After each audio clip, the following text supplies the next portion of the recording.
Did you hear us talking about how you create this vortex and it is a vibrational reality? Did you? And did you hear us asking you nicely to get into the vortex, get into the vortex, get into the vortex, get into the vortex? And then did you hear us say, well, get in there or hover just outside of it, but really what you're wanting to do is to be in the receiving mode so that what's in the vortex can be realized and received by you?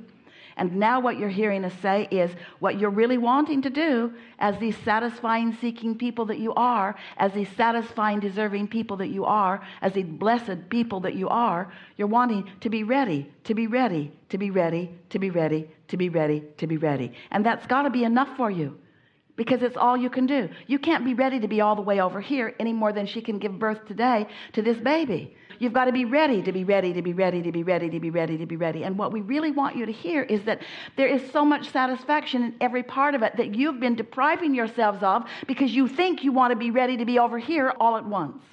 But you know what's going on when you want to be over here in the full manifestation all at once? You are experiencing the lack of something that you want, and that's the vibration that you're emitting, and that means you're not ever going to be ready. See how it works? You're not ever going to be ready if you need it to make you feel better now. If you need the manifestation of what you think you want in order to make you feel better, and you need it now before you can feel better, you're not ever going to be ready for it. It's not ever going to be able to come to you. You've got to be ready to be ready to be ready to be ready. And so what are we asking you to be ready for? We're asking you to be ready for a thought to come into your mind. And what does that mean? We're asking you to quiet your mind enough that your own contradictory thoughts aren't keeping you from hearing it. We're asking you to slow the vibration that you've got going on long enough that you can hear a new thought. And do you know why you don't want to do that sometimes? Is because the thought that is more robust and that has more momentum going is more satisfying to you than the very quiet thought. And so we get that.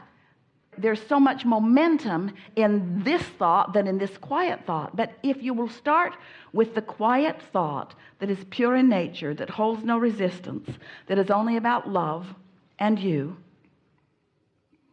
and you'll maintain that vibration just for a little bit, just a few seconds, it will become bigger and bigger and bigger and bigger and bigger, until the momentum of that thought will be significant enough that thoughts will begin to flow into your mind. And as these thoughts flow and you feel satisfaction from those thoughts, and then you feel an impulse to get up and go do something about the thought that you're having, now you're off and running. And this getting ready to be ready, we're not talking about a long period of time. We're just talking about a big vibrational adjustment. Can you hear what we're saying?